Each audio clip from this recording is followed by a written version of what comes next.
দর্শক বন্ধুরা, বেগুনের অনেক রকম রেসিপি তো খেয়েছেন। বেগুন পোড়া, বেগুন ভাজা, বেগুন আলুর তরকারি।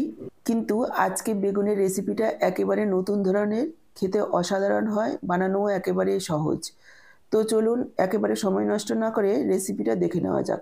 নমস্কার বন্ধুরা, আহারি বাহার রান্নাঘরে আপনাদের সবাইকে অনেক অনেক স্বাগত জানিয়ে শুরু করছি আজকের এই দুর্দান্ত স্বাদের বেগুনের রেসিপি। বেগুনের রেসিপিটা করার জন্য দেখুন আমাদের লাগছে দুটো পেঁয়াজ। এখানে আমি দুটো মিডিয়াম সাইজের পেঁয়াজ নিয়েছি। পেঁয়াজটাকে এভাবে ছোট ছোট করে কুচিয়ে নিতে হবে। বন্ধুরা, আজকের পুরো ভিডিওটা দেখে যদি আপনাদের একটু ভালো লেগে থাকে, নিচে লাইক বাটন আছে, অবশ্যই প্রেস করে দেওয়ার অনুরোধ রইল। আর আপনি নতুন বন্ধু হয়ে থাকলে চ্যানেলটাকে সাবস্ক্রাইব করে সাথেই থাকবেন, বেল বাটনটা অল করে দেবেন, তাহলে আমার দেওয়া এরকমই নিত্য নতুন রেসিপির আপডেট সবার আগে আপনাদের কাছে পৌঁছে যাবে। ফেসবুক থেকে ভিডিওটা দেখে থাকলে আহারে বাহার রান্নাঘর পেজটাকে ফলো করার অনুরোধ রইল। দেখুন, দুটো মিডিয়াম সাইজের পেঁয়াজকে এভাবে কুচি কুচি করে কেটে নিয়েছি। আর লাগছে আমাদের টমেটো। আমি এখানে একটা মিডিয়াম সাইজের টমেটো এভাবে ছোট ছোট করে কেটে নেব। টমেটোর বোটার দিকটা এভাবে একটু ফেলে দিতে হবে, কেননা বোটার দিকটা খাওয়া আমাদের স্বাস্থ্যের পক্ষে ভালো না। পাকা টমেটোটাকেও এভাবে ছোট ছোট করে কেটে নেব। আপনারা যদি বেশি টক খেতে পছন্দ করেন তাহলে দুটোও দিতে পারেন। দেখুন, টমেটোটাকেও এভাবে কুচি করে কেটে নিয়েছি। আর লাগছে আমাদের রসুন। এখানে আমি 7-8 কোয়া রসুন নিয়েছি।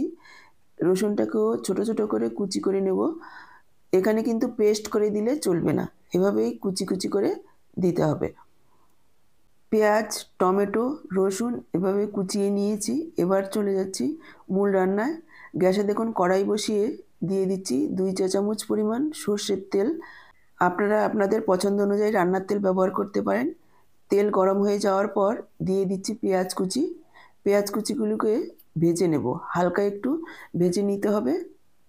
পেঁয়াজ কুচিটাকে দেখুন গ্যাসের ফ্লেমটাকে মিডিয়াম হাইতে রেখে এভাবে নাড়াচাড়া করে হালকা লালচে হওয়া পর্যন্ত ভেজে নিয়েছি। এবার আমি যোগ করে দিচ্ছি রসুন কুচি।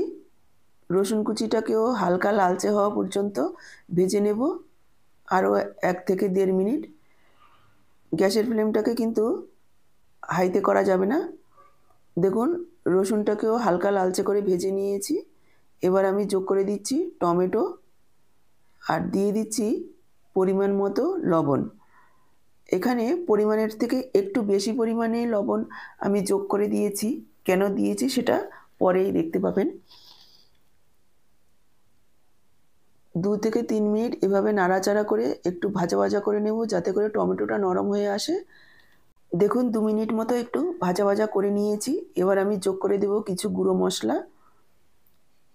দিয়ে দিচ্ছি 1/2 চা চামচ ধনের গুঁড়ো, 1/2 চা চামচ জিরের গুঁড়ো, 1/2 চা চামচ দিয়ে দিলাম লাল লঙ্কার গুঁড়ো। ঝালটা আপনারা নিজেদের পরিমাণ বুঝে দেবেন, তবে এটা কিন্তু একটু ঝাল ঝাল হলে খেতে বেশি ভালো লাগবে। আর যোগ করে দিলাম 1/2 চা চামচ কালো গোলমরিচের গুঁড়ো। আপনারা চাইলে কাঁচা লঙ্কা কুচিও যোগ করতে পারেন। আর দিয়ে দিলাম 1/2 চা চামচ কাশ্মীরি লাল লঙ্কার গুঁড়ো। এই সময়ে কিন্তু গ্যাসের ফ্লেমটাকে আমি লোতে রেখেছি। এখানে কিন্তু কোনো রকম জল দেওয়া যাবে না, জল ছাড়াই এভাবে ভাজা ভাজা করে নিতে হবে মশলাটাকে। টমেটো পেঁয়াজের যে জলটা আছে তাতেই মশলাটা ভাজা ভাজা হবে, কষানো হবে। আমার মনে হচ্ছে এখানে একটু লবণের প্রয়োজন, সেজন্য আমি আরও একটু লবণ দিয়ে দিলাম। তারপর দেখুন লো ফ্লেমে প্রায় 3 থেকে 4 মিনিট এভাবে মশলাটাকে ভাজা ভাজা করে নিয়েছি। এবার মশলাটাকে একটা প্লেটে তুলে নেব, তুলে ঠান্ডা করতে দেব। এখানে মশলাটা তুলে নিয়েছি আর এর মধ্যে দিয়ে দিচ্ছি একটু চিজ। যদি আপনাদের হাতের কাছে থাকে অবশ্যই একটু দিয়ে দেবেন, খেতে ভালো লাগবে। চিজটা পুরোই সম্পূর্ণ অপশনাল। চিজ ছাড়াও এই রান্নাটা তৈরি করা যাবে। চিজটাকে ভালোভাবে মিশিয়ে নেব, মিশিয়ে সাইডে রেখে দিচ্ছি। এদিকে দেখুন নিয়েছি আমি একটা বড় সাইজের বেগুন। আমি এখানে একটা বেগুন দিয়েই তৈরি করব। আপনারা আপনাদের প্রয়োজন অনুসারে কম বেশি করে নিতে পারেন। বেগুনটাকে এভাবে মাঝখান দিয়ে সমান দুভাগে ভাগ করে নেব আর দেখে নেব যাতে কোনো পোকা না থাকে। অনেক সময় বেগুনের মধ্যে পোকা থাকে, দেখে নিতে হবে। তারপর বেগুনটাকে দেখুন এইভাবে কেটে নিচ্ছি, একটু তেসরা করে করে এভাবে কেটে নিচ্ছি। তারপর উল্টোর দিকেও ঠিক এভাবে একটু কেটে নেব, যাতে বেগুনটা এভাবে বরফির আকারে তৈরি হয়। দেখুন আরও একটা আমি দেখিয়ে দিচ্ছি, এভাবে একটু তেড়া তেড়া করে কেটে নেব। তারপর উল্টো দিকটাও ঠিক একইভাবে কেটে নেব, যাতে বরফির আকারে তৈরি হয়। মোটামুটি কথা হচ্ছে এক পিঠ এভাবে একটু বরফির আকারে কেটে নিতে হবে, দ্বিতীয় পিঠ কিন্তু কাটা যাবে না। বেগুনটা যখন কাটবো পুরোপুরি শেষ পর্যন্ত বেগুনটাকে টুকরো করে দেব না। বেগুনটাকে কেটে নিয়েছি দেখুন এভাবে। এবার যে মশলাটা তৈরি করে রেখেছি সেটা ঠান্ডা হয়ে গেছে, এভাবে বেগুনের ভেতরে দিয়ে দেব ভালোভাবে। বেগুনটাকে এভাবে ফাঁকা করে মশলাটা ভেতরে ঢুকিয়ে দিতে হবে। আমি এটা হাত দিয়ে করে নিচ্ছি, আপনারা চাইলে চামচ দিয়েও করতে পারেন। ভালোভাবে ঢুকিয়ে দিতে হবে, সব কটা ফাঁকার মধ্যেই মশলাটা ঢুকিয়ে দেব। উল্টোর দিকেও ঠিক এভাবে একটু দিয়ে দেব মশলাটাকে।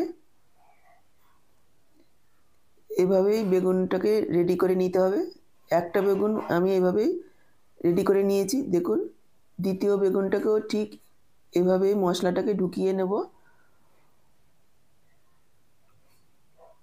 কাটা জায়গাগুলির মধ্যে এভাবে একটু চেপে চেপে মশলাটাকে ঢুকিয়ে দিতে হবে। দুটো বেগুনের মধ্যে মশলাটা ঢোকাবার পর এতটুকু মশলা রয়ে গেছে, সেটা আমি পরে দেখিয়ে দিচ্ছি কি করব। আর আমার এদিকে দুটো বেগুনই রেডি হয়ে গেছে। গ্যাসে ফ্রাইং প্যান বসিয়ে দিয়েছি, দিয়ে দিলাম 1 চা চামচ পরিমাণ সর্ষের তেল। আপনাদের যদি ননস্টিক হয় তেল না দিলেও চলবে। আমি যেহেতু লোহার ফ্রাইং প্যান বসিয়েছি সেজন্য 1 চা চামচ পরিমাণ তেল দিয়ে দিলাম। তেলটা গরম হয়ে যাওয়ার পর গ্যাসের ফ্লেমটাকে একেবারে লোতে করে দিতে হবে। তারপর এভাবে বেগুনগুলো দিয়ে দিচ্ছি। বেগুনগুলো দিয়ে এভাবে ঢাকা দিয়ে দেব। লো ফ্লেমে 3 থেকে 4 মিনিট এভাবে এক পিঠ রান্না করে নিতে হবে। এখানে কিন্তু গ্যাসের ফ্লেমটাকে মিডিয়াম করা যাবে না, তাহলে পুড়ে যেতে পারে। দেখুন যখন বেগুনের উপরের দিকের কালারটা এভাবে চেঞ্জ হয়ে যাবে 3 থেকে 4 মিনিট ভাজার পর, তখন এভাবে উল্টে দিব। উল্টে দিয়ে বাকি যে মশলাটা রয়েছে সেই মশলাটা এই উল্টোর দিকে এভাবে একটু দিয়ে দেব। মশলাটা এভাবে দিয়ে দেব পুরোটা। তারপর আবারও ঢেকে আরও 3-4 মিনিট রান্না করে নেব লো ফ্লেমে। উল্টো দিকটাও যখন আরও 3-4 মিনিট ভাজা ভাজা হয়ে যাবে, তারপর এভাবে হালকা হাতে উল্টে পাল্টে একেবারে ভাজা ভাজা করে নেব, যাতে বেগুনটা ভালোভাবে ভাজা হয় বা সেদ্ধ হয় সেই পর্যন্ত আমাদের অপেক্ষা করতে হবে। প্রয়োজন হলে 2-3 বার এভাবে উল্টে ঢাকা দিয়ে দেখে নিতে হবে। খেয়াল রাখতে হবে যাতে পুড়ে না যায়। এভাবেই উল্টে পাল্টে আমাদের ভেজে নিতে হবে। দেখুন উল্টে পাল্টে ভাজা ভাজা করে নিয়েছি। বেগুনটা খুব সুন্দরভাবে নরম হয়ে গেছে আর ভাজা ভাজা হয়ে গেছে। এবার আমি বেগুনগুলোকে তুলে নেব। এভাবেই কড়া করে একটু ভাজা ভাজা করে নিতে হবে, তাহলে খেতে ভীষণ ভালো হবে। এটা আপনারা ভাত, রুটি, পরোটা যা দিয়েই খাবেন ভীষণই ভালো লাগবে। এমনকি শুধুও খেতে ভীষণ ভালো লাগে এটা খেতে। আজকের পুরো ভিডিওটা দেখে কেমন লাগলো কমেন্ট বক্সে জানাতে ভুলবেন না। ভালো লাগলে অবশ্যই একটা লাইক করবেন, প্রচুর প্রচুর শেয়ার করবেন। আর আপনি নতুন বন্ধু হয়ে থাকলে চ্যানেলটাকে সাবস্ক্রাইব করে সাথেই থাকবেন। আজকে এই পর্যন্ত, আবার হাজির হয়ে যাব এরকমই নিত্য নতুন রেসিপির সাথে। সবাই ভালো থাকবেন, সুস্থ থাকবেন। আপনাদের সবার সুস্থ থাকার শুভকামনা জানিয়ে এখানেই শেষ করছি।